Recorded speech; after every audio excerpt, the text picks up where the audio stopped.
तर हा पाहू शकता, हा जो चारा राहिलेला आहे शिल्लक, हा मुरघास आहे, पण हा मक्याचा मुरघास नसताना तर नेपियर आहे. हा सर्व जो मेंढरांनी चालून काढलेला आहे हा सर्व नेपियर आहे. आणि काय होतंय की हा जो नेपियर आहे, आपण मेंढरांना ना नाही बोलला तरी 40 किलो आपण चारा टाकतो, आणि त्या 40 किलो चाऱ्यातलं पूर्णतः आहे ना खाता येत नाहीये, कारण की हा जो नेपियर आहे हा ती खात नाही. नेपियरचा मुरघास त्यांना आवडत नाही. मग 10 किलो ते 15 किलो रोजचा हा चारा आपण टाकून देतोय, म्हणजे वेस्ट जातोय. काय फायदा याच्या सांगा? आपण पैसे देतोय आणि एवढे म्हणजे पैसे देऊन 8 रुपये 9 रुपये किलोनी आपण मुरघास आणतोय, आणि तो मुरघास जर आपल्या मेंढरांना पूर्ण जर कामाला येत नसेल, त्यांच्या पोटाला भूक भागवता येत नाही, तर आपण ते मेहनत करून काय फायदा आहे? आता हा 40 किलो जर चारा टाकला तर 10 ते 15 किलो चारा मात्र हा असा वाया जातोय. हा आपल्या पुन्हा काही कामाला येत तर नाही, आणि मेंढरा पण पूर्ण खात नाहीये. हे असं नेहमी आहे. म्हणून मी ह्या कारणासाठी सांगते की जर आपण चारा मेंढरांसाठी बनवायचा आहे आणि आपल्याला मेंढर क्वालिटीची पाहिजे, तर मुरघास सुका चारा तुम्ही विकत आणला तरी चालेल, पण मुरघास हा तुमचा आता ह्याच्या ठिकाणी, आता हा विकतचा चारा आणलाय मक्याचा म्हणून आणलाय, पण नेपियरचा आहे. ह्याच्या ठिकाणी जर समजा मेगा स्वीटचा मक्याचा जर मुरघास असता ना, तर ह्यांनी मात्र काहीही शिल्लक ठेवलं नसतं. ह्यासाठी प्रत्येक टायमाला मी एकच गोष्ट सांगत असते की तुम्ही सुका चारा विकत आणा, पण मुरघास मात्र स्वतः बनवा, स्वतःच्या नजरेत बनवा. कारण की काय होतंय, आपण हे पैसे, आता हे माझे जे पैसे आहेत हे असे वाया जात आहेत, माझ्या कुठल्याच कामाला येत नाही. मग एवढी मेहनत करून एवढं सर्व म्हणजे कष्ट करून काही फायदा होत नाहीये. मग यासाठी भले आणि थोडेसे कष्ट आणि थोडासा आपल्याला त्रास घेता झाला समजा तरी पण चालेल, पण आपल्या मेंढरांसाठी क्वालिटी चारा आणि मुरघास हा स्वतः बनवणे गरजेचं आहे. तर आता आपण मुरघास वगैरे गव्हाणीतनं काढून टाकलेला आहे, आणि एक आहे आता आपण त्यांना आपल्या घरचा, म्हणजे आपण जसं आता कडबा आपण विकत आणला असला, म्हणजे आता सुका चारा आहे पण त्याला आपण बारीक कुटी वगैरे करून ह्याला घातलेला आहे. बघा किती आवडीने खात आहे.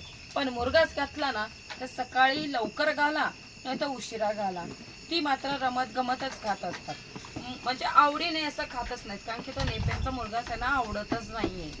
आणि एक गोष्ट म्हणजे आता आपण जो मुरघास त्यांना घालतोय विकतचा, असं नाही की विकतचा आणलंय मग यांची ठीक आहे, आता तो नेपियरचा असू दे कुठलाही असू दे, की तो घातल्याने यांची तब्येत वगैरे सुधरत असती तर गोष्ट वेगळी होती की ठीक आहे, भले म्हणजे कसला पण असू दे यांची तब्येत सुधारते, तर तसं हाईच नाही गोष्ट. तर मुलात तो जो मुरघास आपण घालतोय त्याच्यानंतर आता म्हणजे असं झालंय की मेंढ्यांची जी तब्येत वगैरे आहे ती उतरत चाललेली आहे त्या चाऱ्यामध्ये, कारण की ते आवडीने पण खात नाहीत, वेस्ट पण जाते, त्यांच्या पोटाला जसं पोटभर पाहिजे तसं हाय नाही. आता काही लोकांना असा प्रश्न पडेल की मग याच्यावर दुसरं काय आहे की नाही, एवढा चारा वगैरे दाखवतात व्हिडिओ, तर काय होतंय की माझ्याकडे आता हिरवा चारा भरपूर आहे नाही असं नाहीये, तोही मी आणून याला घालू शकते.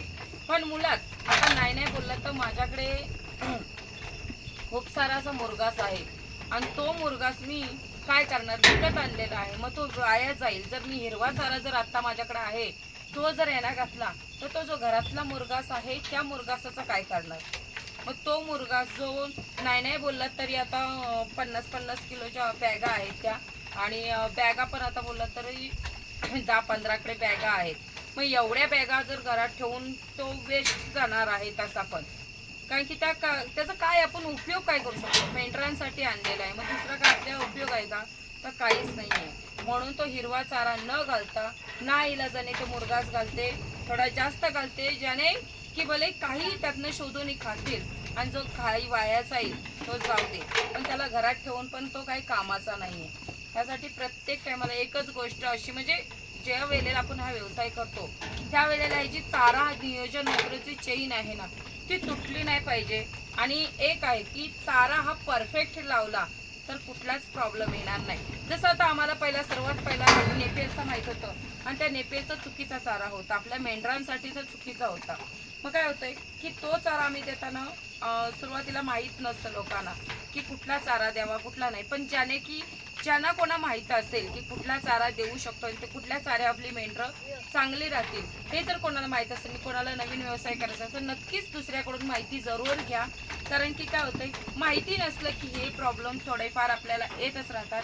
आता जो मी चारा बदललाय त्याचं कारण हेच आहे की आपल्याला नेपिअर जो रिझल्ट पाहिजे तो येत नाहीये. त्यासाठी आपण आता मेगा स्वीट आणि मक्याच्या मागे लागलेले, कारण की त्याचा मात्र रिझल्ट खूप चांगला येतो. आता जो हा मुरघास वगैरे यांना घालतोय तो नाही बोलला तरी जानेवारीपासून तो चालू आहे मुरघास. पण हा विकतचा मुरघास आहे, त्यामुळे त्यांची जी तब्येत वगैरे आहे ती खूपच कमी झाली.